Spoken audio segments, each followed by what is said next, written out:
Hi everybody, welcome back to 100% Mags. So of course this is my thoughts on the transfer deadline day yesterday. Of course it ended 11 p.m. yesterday night, and of course I've got to say it was a pretty quiet transfer deadline day, but looking at the transfer window, how we've went about this transfer window, of course we had a brilliant transfer window for the January one, and the summer transfer window, which has just closed last night 11 p.m, was again another fantastic window.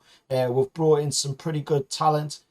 We're seeing Nick Pope come in. We're seeing Matty Target come in on a permanent deal. We're seeing Sven Botman come in as well. And we're seeing a £63 million record signing in Alexander Isak, somebody who absolutely tore Liverpool apart in his debut on Wednesday night at Anfield. And I've got to say, yesterday, like I say, was pretty quiet, but when you look at the players that we have brought in this window, it was a fantastic window in my eyes. We're seeing players going out yesterday, but there wasn't any players that came in yesterday on transfer deadline day, but there was the outgoings. So talking about the outgoings, obviously Martin Dubravka moving away to Man United on loan. That, of course, was a loan fee of £2 million for Martin Dubravka, with the obligation to buy, if he starts a certain number of Premier League games for Man United, of £6 million. So a pretty good deal when you consider it, because that's literally £8 million for a player that we brought in for about 2.5, maybe 3.5 million, which is pretty decent return, obviously. It's in our favour as well, this deal, as we do have a recall in the loan deal as well of Martin Dubravka. And I've got to say, the behaviour of Martin Dubravka as well yesterday, with his posts on Instagram, that I seen on Twitter, of course, the posts that were going around of Martin Dubravka sitting in front of a TV on just a seat, watching the Man United game against Leicester. Just absolutely unprofessional behaviour. That guy, I don't know what is wrong with him. It's ever since, Nick Pope came in this window, Martin Dubravka just wanted out of Newcastle United, and that isn't the kind of behaviour, I've said it on the channel before, that isn't the kind of behaviour we want in Newcastle United. We want players, that are going to be ready to fight for their place in the team. Eddie Howe wants players with a certain mentality about them. And Martin Dubravka clearly doesn't have that mentality if he's wanting to run away from Newcastle United and go sit on Man United's bench. That is not the kind of player we want in Newcastle United. We've had them players in the past. They've ended in their misery, and we do not want to have players like that in Newcastle United ever again.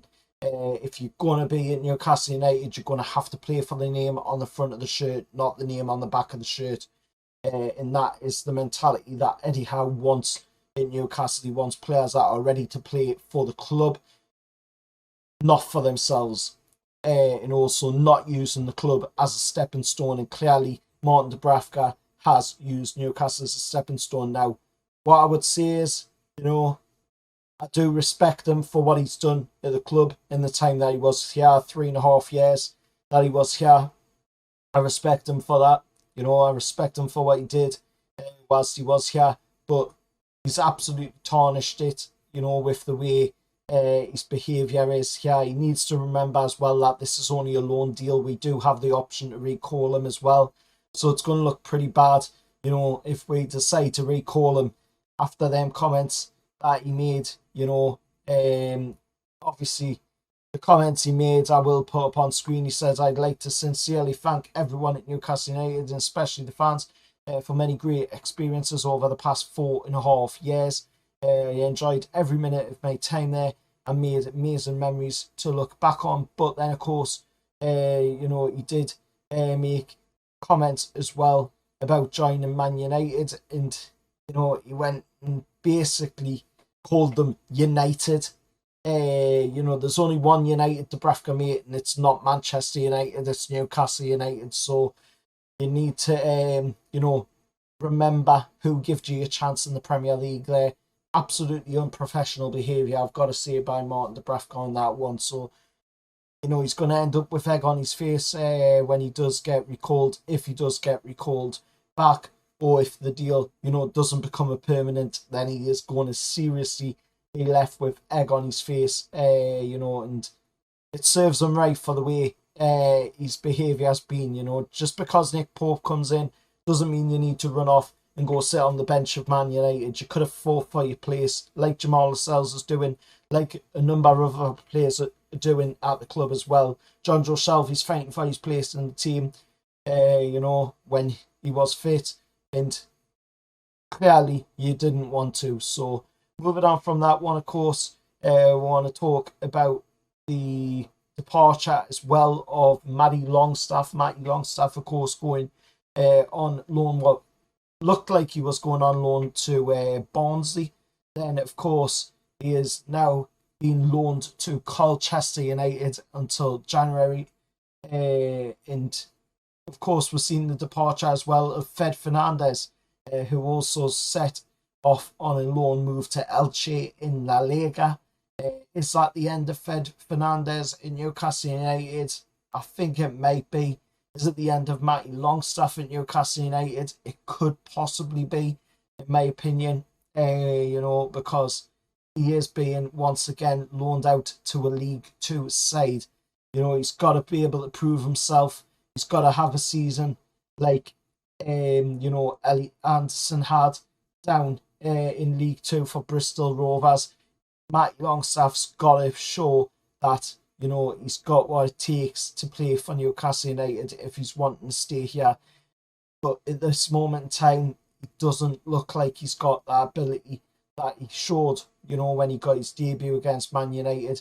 Sean Longstaff as well, in my eyes, he just doesn't look the same player as what he did, when he was absolutely being a complete and utter bowler underneath Rafa Benitez. But he's seriously lost that touch, and he needs to get it back if he's to be considered, to be continuing in the Newcastle United team. Obviously, Eddie Howe likes Sean Longstaff. He obviously likes Matty Longstaff as well. Eddie Howe doesn't favour any player over another. At the end of the day, you've got to perform to get your place in the team. You're not just going to get in there because the manager likes you. That isn't the way it works in Newcastle United now. Everybody's got to earn their place, and the Longstaffs are no different. Elliot Anderson's no different. Just because you're local lads, you're not just going to get your place in the team. That's basically it, really. Everybody's got to pull in the right direction, and that is what I love about Eddie Howe being our manager. Obviously, Jordan Cronin as well put out a piece talking about Martin Dubravka and saying that, he was really sad to see the player go. Brilliant servant, NUFC, and a terrific goalkeeper, Cronin said, which, I second it. He did absolutely fantastic here in the 4.5 years, that he was at the club. He did amazing, but he has tarnished it with the behaviour that he has put out recently with that move to Man U on loan. Not great behaviour by him there. Also seen the departure on loan of Lucas Diboli to Hamilton as well in the Scottish League. He signed a new contract with Newcastle as well. Somebody that Eddie Howe has been keeping in and around the first team since the end of last season. So that's quite good to see that the lad is getting a chance to go out on loan as well to improve himself a bit more, getting first team experience as well in the Scottish League.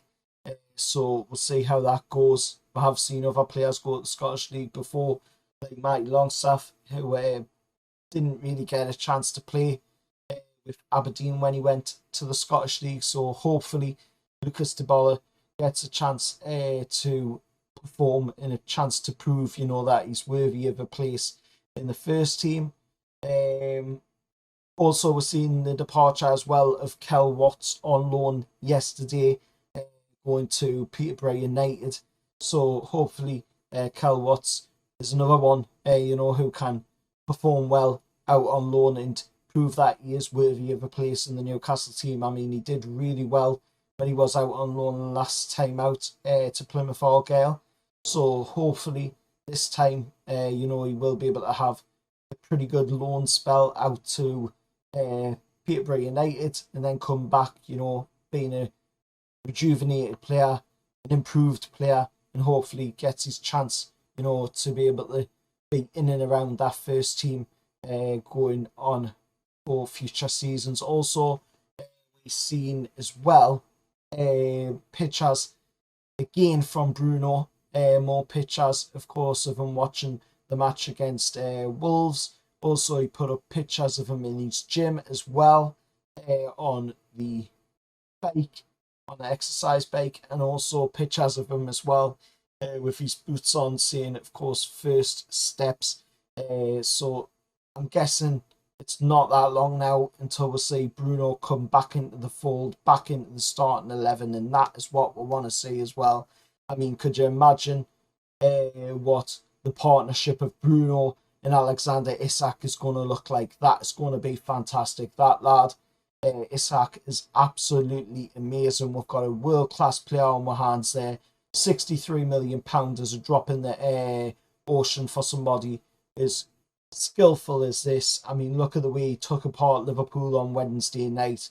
The second goal should have counted. He was clearly onside, which there will be an image, of course, up on screen of that incident and that decision, which you can clearly see he is onside. There is no way, you know, and I don't know how they literally give that as an offside, because he is clearly onside. As you can see, Gomez's foot is well ahead of Alexander Isak's. But moving on from that, of course, there will be a preview up on the channel as well today to talk about the game against Crystal Palace to tomorrow when we take them on. It's St James's Park, so it's going to be an interesting game, that one. A chance for Newcastle to release some of that anger that has been built up since Wednesday night after a horrible end to a game that was pretty entertaining, I've got to say. But let us know your thoughts down in the comments below. As always, remember to like, share, subscribe, 200% mugs, and I'll see you all next time. Bye the lads.